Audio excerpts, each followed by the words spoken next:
Welcome to Scream Therapy. I'm your host, Jason Schreurs. In October of 2018, I found myself in the hospital, sitting across from a psychiatrist who was telling me I had bipolar. I was sent home with a bunch of medication and laid on the couch for a week. I had my iTunes library on shuffle, trying to shake the hornet's nest from my head. Ever since I was a kid, I've been using loud music as a form of therapy. Punk rock and mental health have always been connected. This podcast looks at that connection through the lens of different guests. This is Scream Therapy.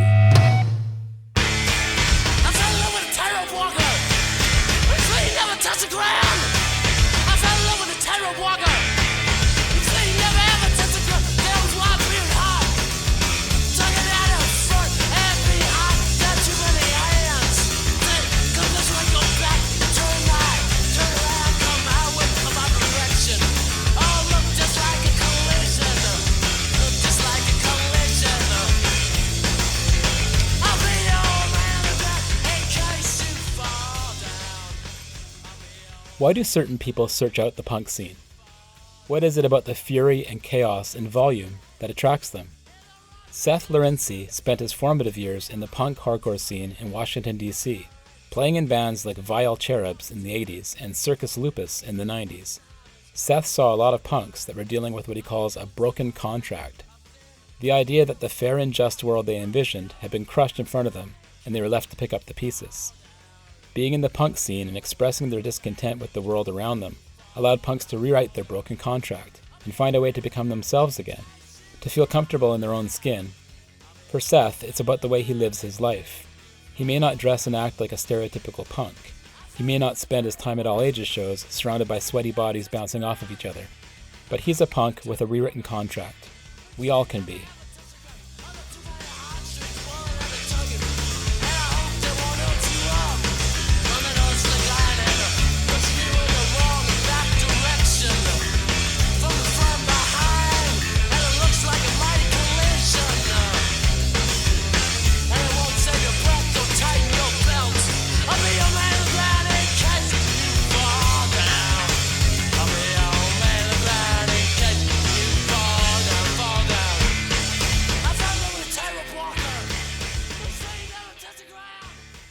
My name is Seth Lorinczi. I grew up in Washington, D.C. and got into music very early. Eventually ended up discovering the punk scene there around, I guess, mid-'80s or so. I was kind of adjacent to the punk scene at first. I was really into 60s music. That was the stuff you could still hear on radio in those days, like the early Who singles and Kinks singles and stuff like that. I just remember standing by the clock radio and just feeling pinned to the spot by those just short, sharp songs blasting through. But it was kind of like an alternative to punk. I think it was perfect for people like me who loved aggressive sounding music but didn't want to get punched in the face by skinheads. In those days, at least every city, it seemed like, had their own 60s punk scene. So when I started playing in bands, this is around 1985 or so, that's what I gravitated towards. I just felt like there was something about how mysterious it was. You know, you couldn't really hear those songs on the radio. There also was not really college radio or underground radio in DC. So you really had to kind of know someone or stumble upon it. But that was it. That's how I got into being in bands and playing in music. And then punk sort of revealed itself to me all around me. DC had a really thriving scene at that point. In fact, it was on the upswing even in the mid-'80s. There had been that first burst of hardcore, very late 70s, early 80s. All the bands that you know, like Minor Threat and SOA, Void, The Faith, et cetera, et cetera. But that had sort of died down by then. And in the mid-'80s, there was another wave building. Bands like Rites of Spring and Embrace and Gray Matter and Ignition. That would eventually lead to what happened in the early 90s, the high point of DC punk. So one of the things that you and I share is this idea of, did punk find us or did we find punk? Yeah. And that comes up in the Scream Therapy book, and it also comes up in some of the articles that you've written for your website. I'm just wondering if you could reflect on that a little bit. I know that you've got a more definitive answer than I have.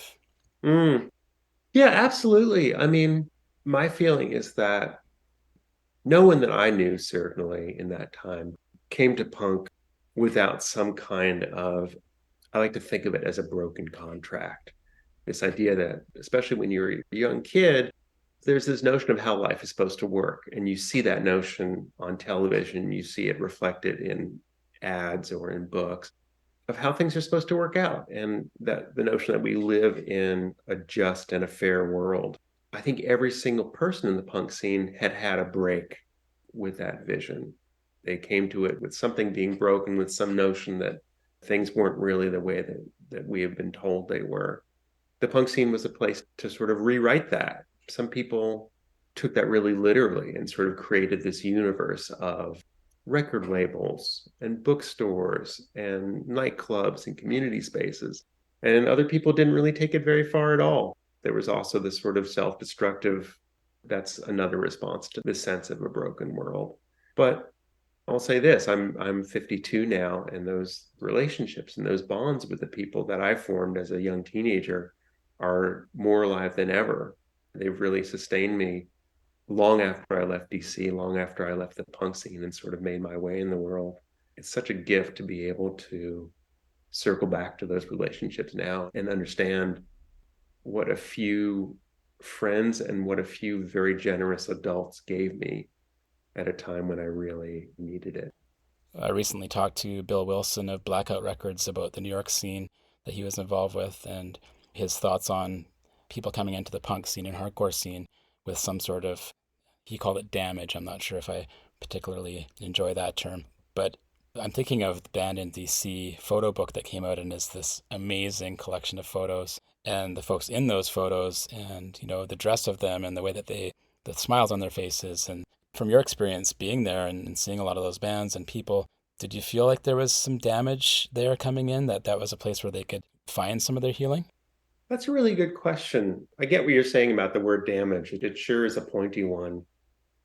But on some levels, it's hard to disagree too. I don't know, whatever. It's semantics at a certain point. I think there was such a gamut of people. There were people who were actively doing things.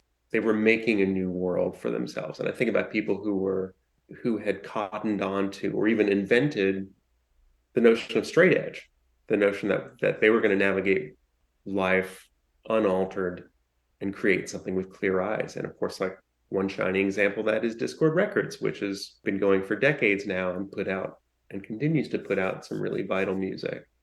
There's also a lot of people that do not get written about, who sort of have dropped from the story for various reasons. You know, one memory of being in the DC scene was that, you know, every 6 months or so, someone would OD fatally. And that was also the 80s. Heroin was a bigger deal. And maybe that's just the notion of being around a lot of people who have felt marginalized.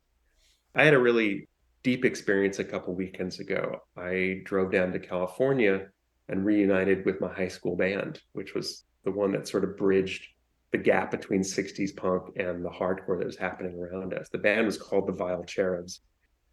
I think just getting to reconnect at the age I am now and understand that there were a lot of really hurt and marginalized people around us. I mean, being in a punk scene in the 80s, I can't compare it. I'm not really in a punk scene now. It really was a place where some pretty desperate people found a home. And that could be scary at times. Being around people who are really intent on self-destroying and causing destruction is scary. It is. I think now on the other side of it, I can also see the beauty of the home that some people created for those people. And not all of them, frankly, have made it. But at least for a moment there, my sense is that they found a place where they felt they could belong. You lost your mom at a really early age, and do you think that was something to do with, you know, looking for a different kind of a scene or community that was empathic and sensitive? And you talk about being a seer and a feeler. How much did losing your mom play into that later in your life? Absolutely. I mean, that was it. I talked about the notion of a broken contract. That was it right there. You're going to grow up in this family container and have this kind of experience. And I was, what, 4.5 when my mom died. That was a turning point. The fact that my mom died, my mom was bitten by the wrong mosquito. We were on a family vacation in Georgia, in a place that's actually infamous for its mosquito infestations. And she contracted encephalitis and died about 3 weeks later.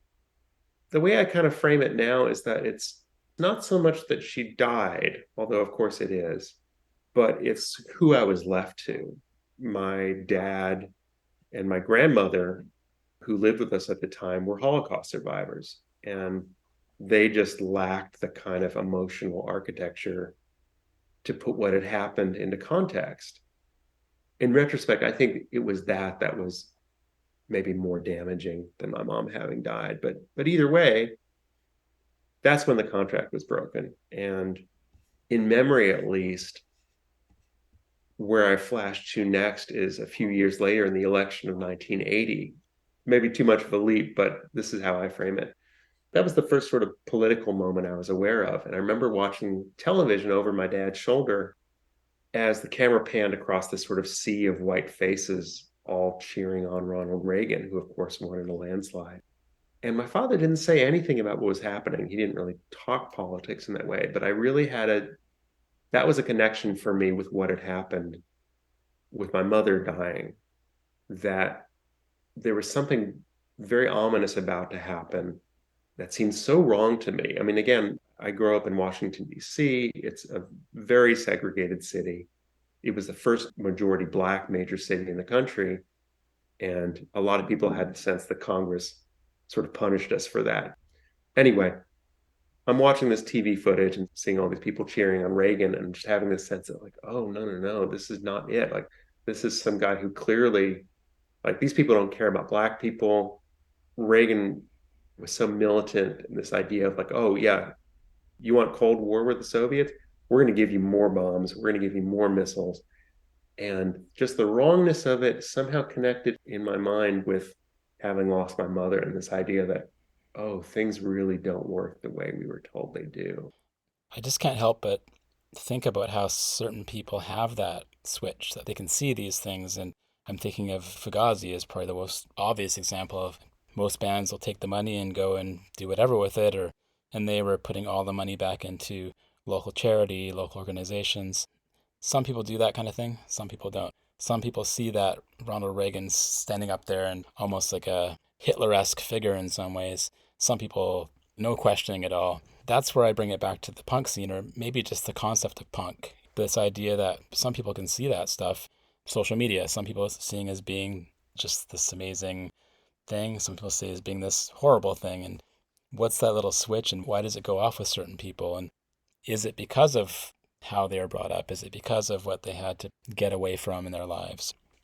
Well, I don't want to spend too much energy on Ronald Reagan, Yeah, let's not. but I will say this. I mean, he's definitely the most punk president in that he inspired most of the music and art that we take to be classic punk at this point. Other than Bush, he also brought a swell of Bush punk did songs. something too. I read a book by a fellow Canadian of yours, Gabor Mate. Gabor Mhm. is actually Hungarian, and my family is Hungarian too. There's a number of commonalities. One of Gabor Mate's books, When the Body Says No, there's a chapter on Ronald Reagan, and it really, really affected me. What he was pointing out was that Reagan also came from a very emotionally and psychically confusing background. His father was alcoholic. There was a lot of lies. There was a lot of disappointment. I don't know if his father was physically violent or not. Basically, what Mate is saying is that he grew up in this environment too, a traumatic environment, and the way he metabolized it was to be incredibly normative. There's no hard edges. I'm just one of the guys. I don't have this damage. I don't have these emotional wounds. After reading that, it was impossible for me not to feel compassion for him, which was incredibly frustrating because it's the last thing I wanted to feel towards Ronald Reagan. But it really did change my feeling. I look back on the last 40 plus years or so, how wrong so many things on a societal level have gone, and how much of that I personally pin on Ronald Reagan and the policies that he stood up for. But again, it's impossible for me to ignore the very hurt young person kind of at the center of that. That passes the baton to you and what you read about in terms of connecting the ethos of punk with the notion of healthcare. And there's so many wounded people out there that maybe don't understand that they're wounded, or don't understand that there's a different way to metabolize that kind of trauma and do something constructive with it. One of the things that really blew me away with writing the book was the mental health professionals that had a punk background as well. And I think a lot of punks, when they were young, are coming full circle. The things they learned in the punk scene around being empathic, around sensitivities, and seeing what the real truth was around health and mental health. And now you got these folks who are psychiatrists and counselors and writers, and Yep. it's super prevalent even in social work.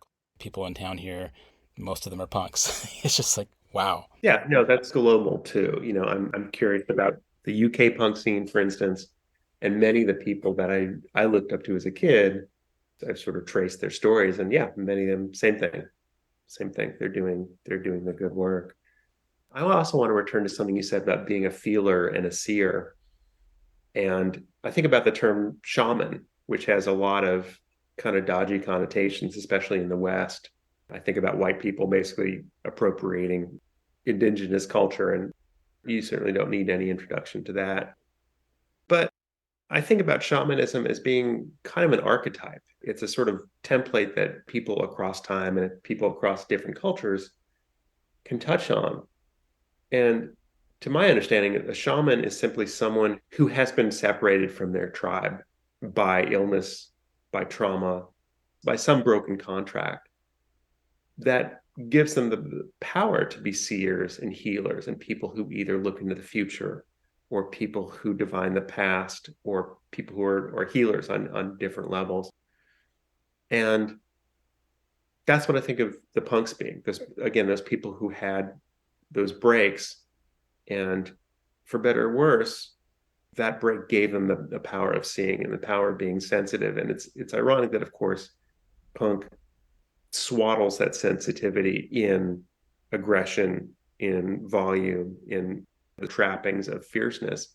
But at the heart of it, there is a real sensitivity too. And I think of the artists I most admired growing up in DC, and they're sensitive people. Absolutely. They're deep feelers. I don't know if that's what drew me to the scene, but that's what nailed me in it once I realized that the people were really just like me and they saw the same things I did. And you're a huge Lungfish fan, and a lot of folks would say, oh, they're not a punk band. And I would say, absolutely, they're a punk band.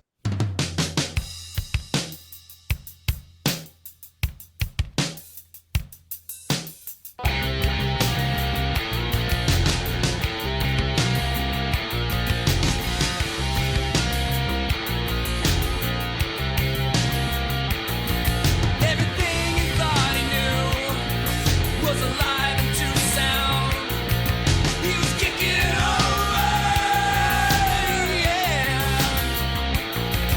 And the sound she made when she tried to keep quiet was like kicking over. Bringing up the shaman idea, to me, Daniel Higgs, who is the singer of Lungfish and a poet and just this amazing kind of force, just thought about that as him being a shaman, and other folks in the scene that are like that. Oh yeah, no question about it. Absolutely. Absolutely. One thing I noticed very early in the DC scene, which helped draw me to it, was that by the time I came around, people were not wearing leather jackets and studs. People didn't have mohawks. I mean, sure, there are plenty of those around too. But I'm thinking of the people that I met who were like me, playing in bands or doing record labels. They were fairly ordinary looking, to be honest. And that was really significant to me.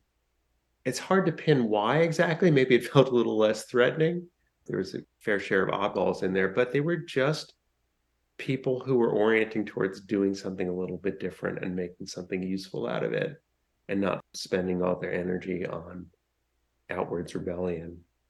And I would say Lungfish fit very much in that. When I met the band, Daniel was a tattoo artist, which is what he was best known for until the poetry and the writing and the music took over. In the 80s, especially, being in the tattoo scene was really marginal. It was not something you saw in a lot of people. Like, the people who had tattoos were sailors, soldiers, cops, cons. That was just another of those weird ways before mass culture had picked up on it that the punk scene and outsider culture really brushed up against each other in this kind of interesting way. The biggest misconception that I butt up against with writing about punk and being a punk for so many years and looking normal and not having spikes and mohawks is that punk for a lot of people means that. That's the image that immediately comes up is the sort of Sex Pistols and then just those cliche. And to try to explain to someone about Fugazi, and I hope I did a pretty decent job of it when I wrote about them and have in the past, it's almost counterintuitive to the fact that punk has this, this aggression and this energy. Fugazi has that, but how do you explain how they have it and in what way they have it? I do think a lot of people around me had figured out by that point that if they did want to get what they were writing about actually listened to and heard, it would probably go down a lot easier coming from a fairly ordinary looking person than it would be from someone with Liberty spikes and, a studded belt or whatever. I have a hard time talking about punk rock without people jumping to those conclusions. Well, something that really struck me reading your book was how many different eras of punk there are now, too. I remember hearing about the Sex Pistols a couple of years, 3 or 4 after they'd come and gone.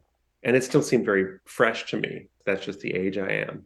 And a lot of the scenes that you're talking about and living through in your book are far later than that. I mean, the Sex Pistols might as well be grandparents at that point, because I think they technically are. So people younger than us must have a more nuanced, a more modern version of it. I don't really know. You're totally correct. Yeah, they do. It's really amazing. A lot of folks say there's nothing going on anymore, and people our age is like, well, there's no scene. There's always going to be a punk scene no matter what, because you always have folks that are looking for that.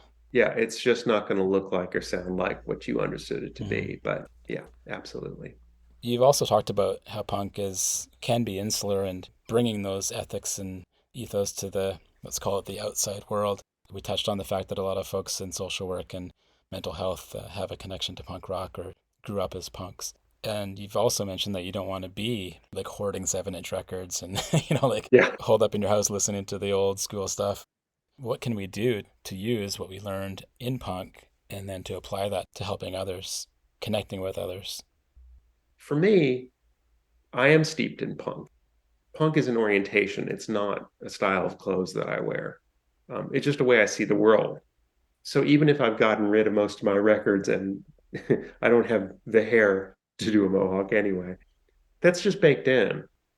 I call myself a seer and a feeler, which is not, that's an expression of fact. It's just an expression of orientation, right? Like I'm a sensitive person and I'm aware of the currents of hurt that are running around me. So for me, what does that mean, being a punk and having the ability to see these things?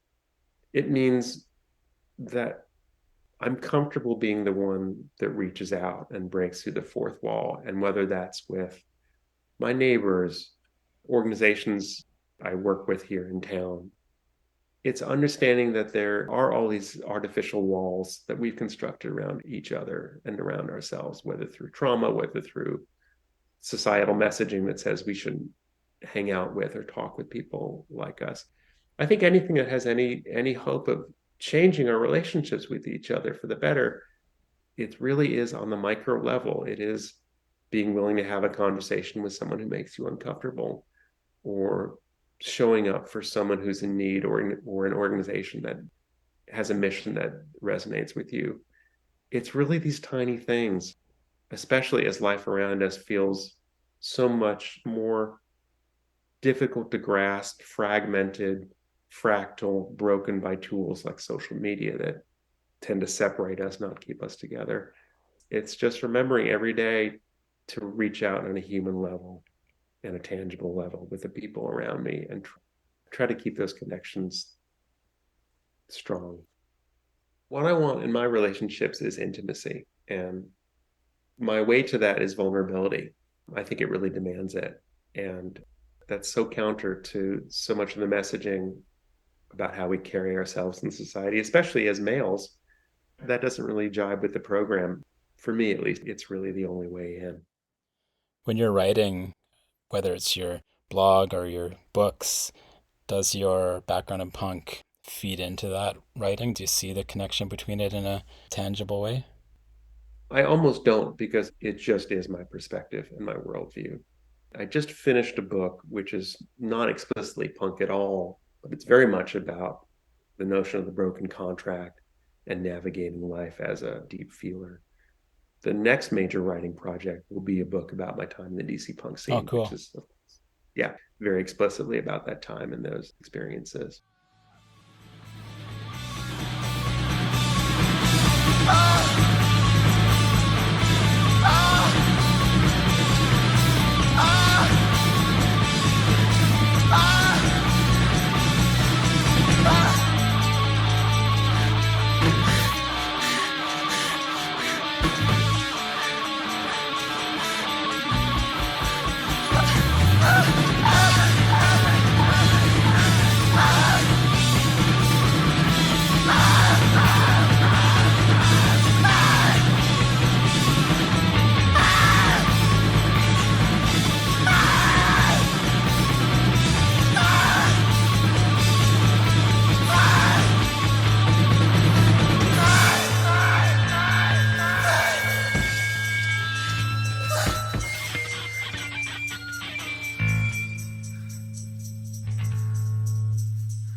That was my conversation with writer and DC punk scene alumni Seth Lorinczi, SethLorinczi.com.